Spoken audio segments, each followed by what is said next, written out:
First, you have some time to look at questions 1 to 5.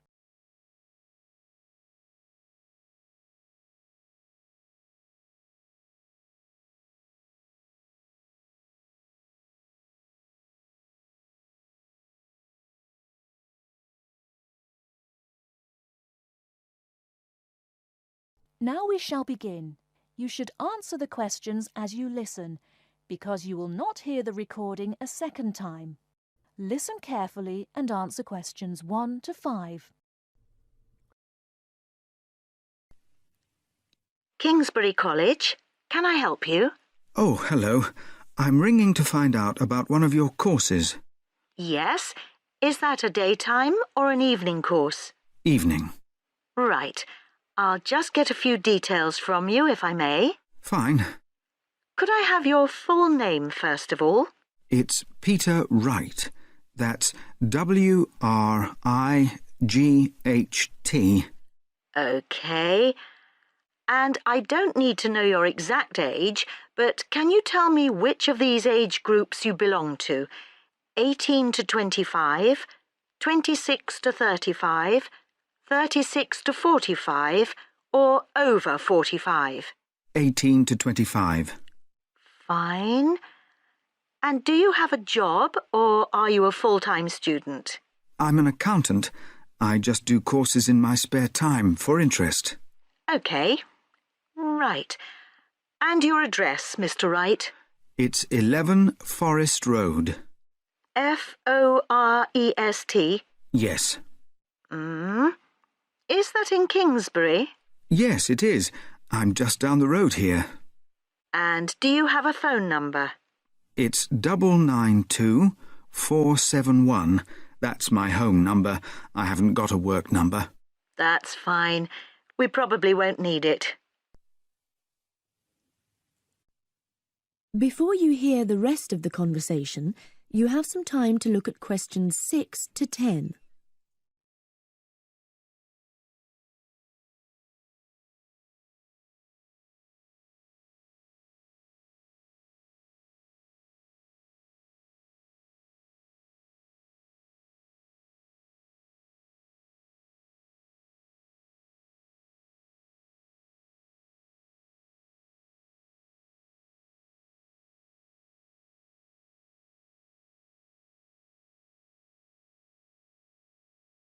Now listen and answer questions 6 to 10.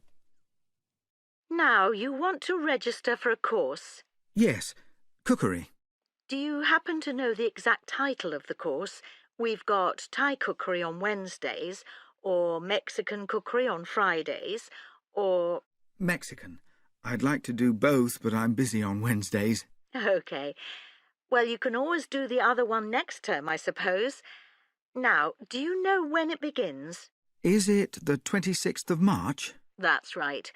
And it's £45 in total. That's including the ingredients. How would you like to pay? Card? Cash? Can I send a cheque? You can, yes, as long as it arrives at least 1 week before the start of the course. OK. And I'll just give you a reference number, if you could make a note of it and write it on the back. Yes? It's CZ943. Yes, got that. Good. Well, there's just one last question. Do you have any special requirements that I should make a note of? Yes, there is one thing.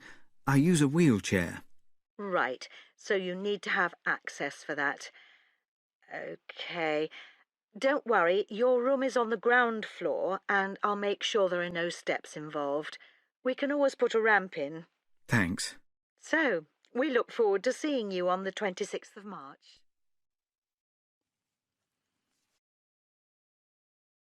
That is the end of part 1. You now have half a minute to check your answers.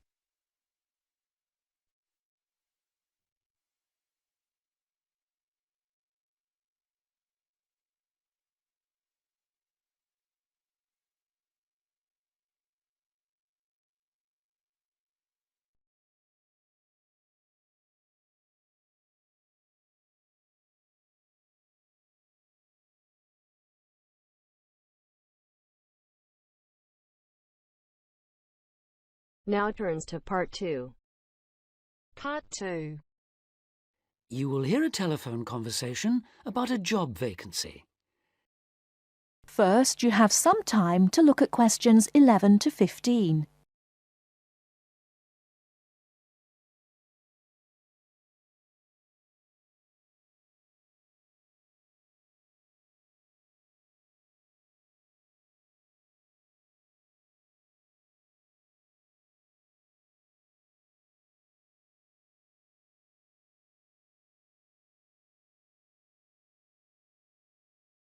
Now, listen carefully and answer questions 11 to 15.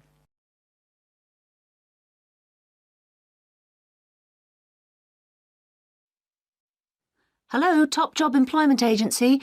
Ellen Sykes speaking. How can I help you? Good morning.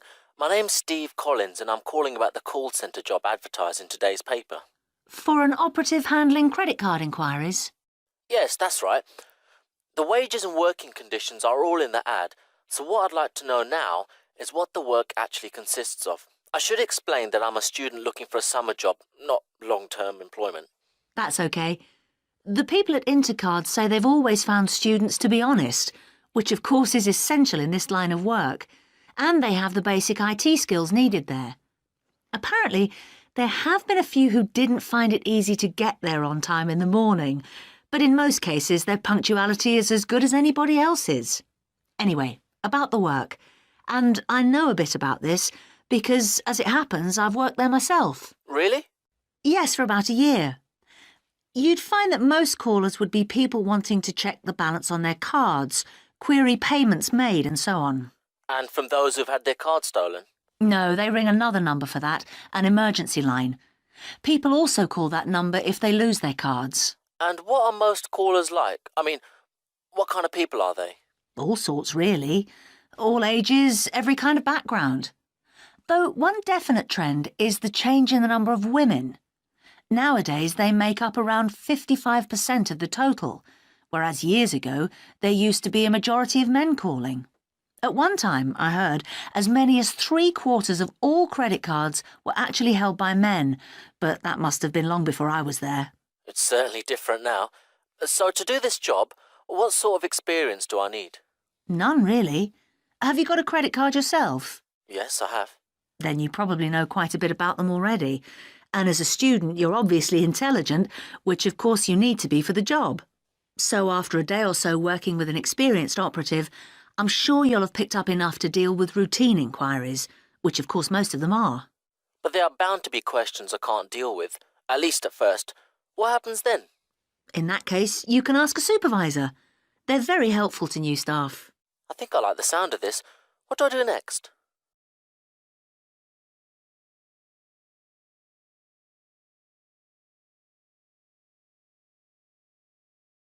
Before you hear the rest of the talk, you have some time to look at questions 16 to 20.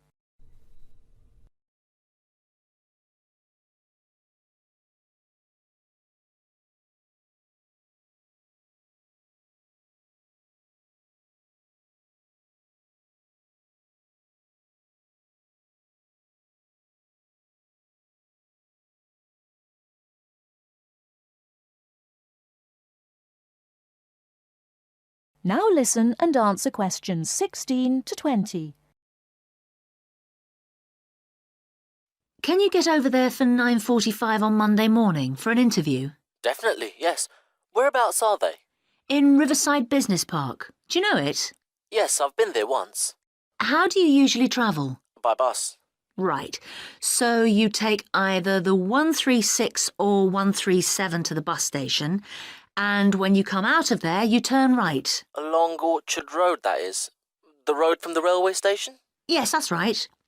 You go past the petrol station next to the car dealers, then carry on down the road. Do I take the first left at the main car park? Well, you could do that, and walk up Newfield Avenue alongside the shopping centre, but it's a long way round. I'd suggest continuing along Orchard Road, with the water company and then the insurance offices on your right. They used to be local government offices, by the way. Yes, I remember those. And you keep going until you reach the advertising agency. Now, facing that is a small road called Cherry Lane. There's a newspaper office on the corner, and opposite that is a big hotel, so you can't miss it. And how far down that road is it? Well, they aren't actually in Cherry Lane. You walk as far as the next junction and turn right into Almond Drive at the mail centre. Intercard is in the third building on the right, between the airline offices and the shipping company. Fine. I'll be there on Monday. Thanks very much. Bye. Good luck. Bye.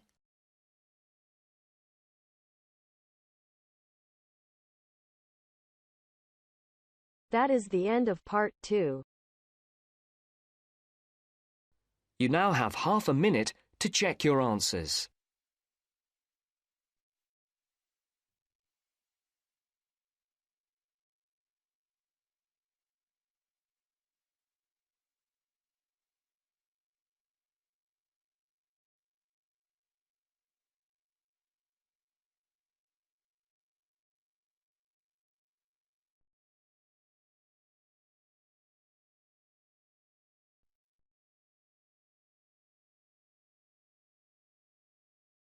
Now turns to part 3. Part 3. You'll hear two university students discussing a social science lecture they attended. First, you have some time to look at questions 21 to 24.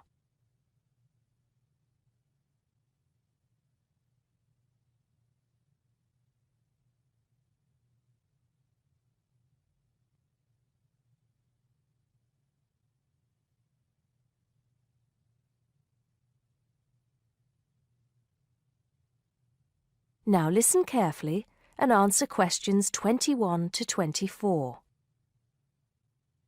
Did you go to the first social science lecture yesterday? Yeah. Didn't you see me there? No. I was trying so hard to understand the lecturer. What didn't you understand? A lot of it, really. For example, he said we needed to study history as part of the course, but I didn't get why. You probably missed it. He said early on that we need to learn from our past mistakes. Right. But he also said we need to put ourselves in the place of our ancestors. Why is that? I think the point is that it's not enough to know how they lived and what they did. We need to know what they thought. I see. And I've written transferable skills in my notes next, but I have no idea what that means. If you study social science, you learn skills that you can use in a job. Oh, right. Is that all? Okay, but why is that? The point he made was that in studying social science, you use a flexible and adaptable approach to learning. Before you hear the rest of the conversation, you have some time to look at questions 25 to 30.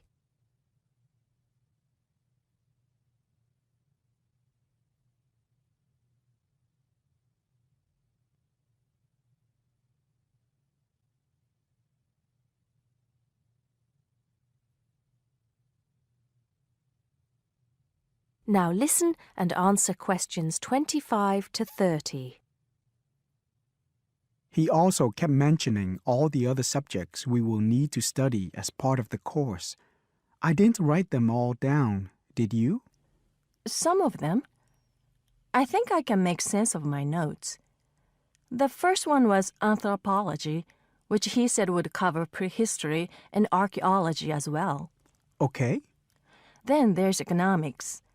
I wrote down that this was not meant to mean that we will spend all our time looking at economic theory, but more that we need to see how humans behave. That's good. I don't think I could handle economic theory. He said something about education too, didn't he? Yeah. He said we'll be looking at how cultural information is handed down from one generation to the next through teaching children.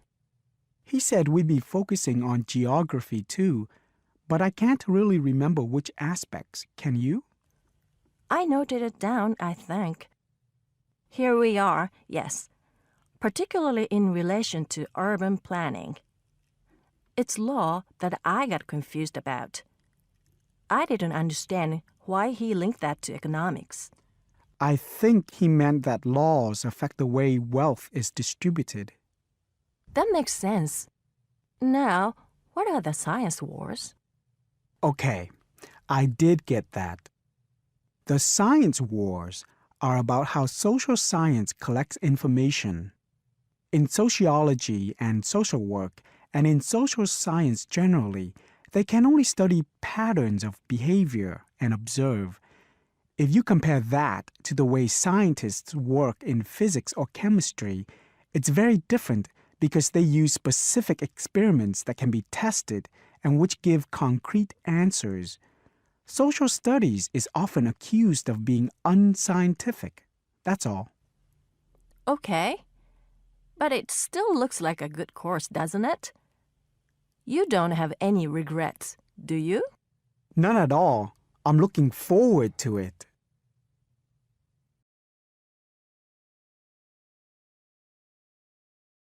That is the end of part 3. You now have half a minute to check your answers.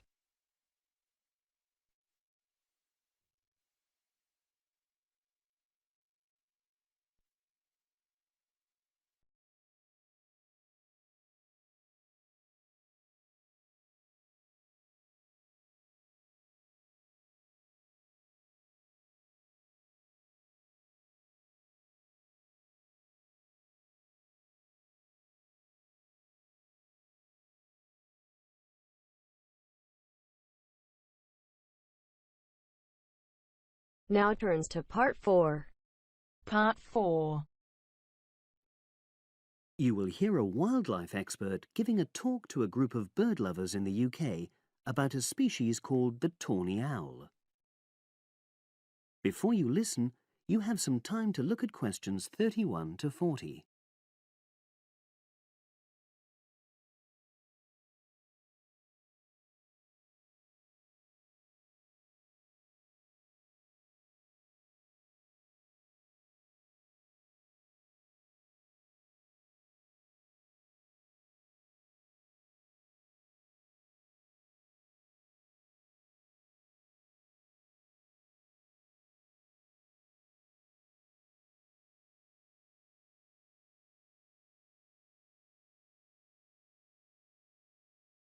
Now listen and answer questions 31 to 40. Good evening, everyone. You're all likely to be familiar with pictures of the tawny owl. Because of all the owl species in the UK, it's actually the most common one.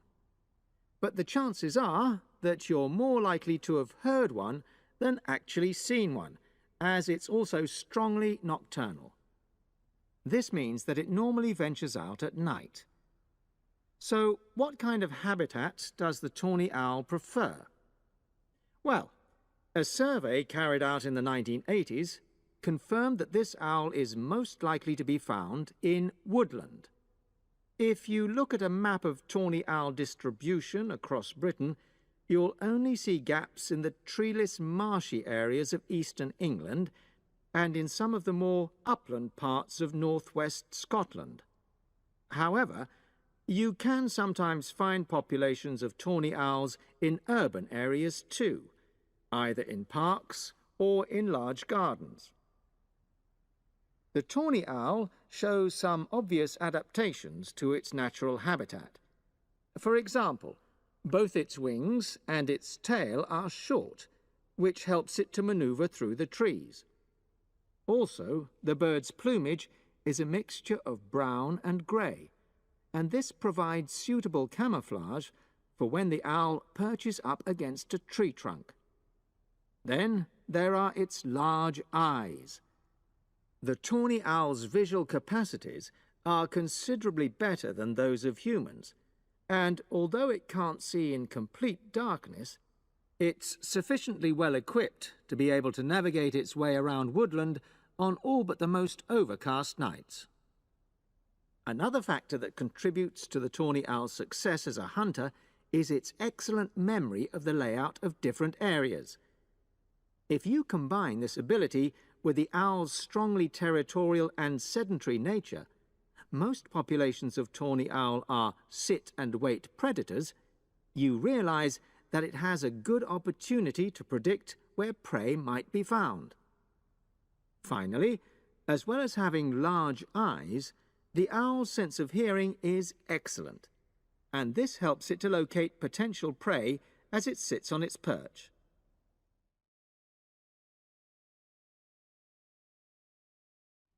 Turning now to the tawny owl's diet.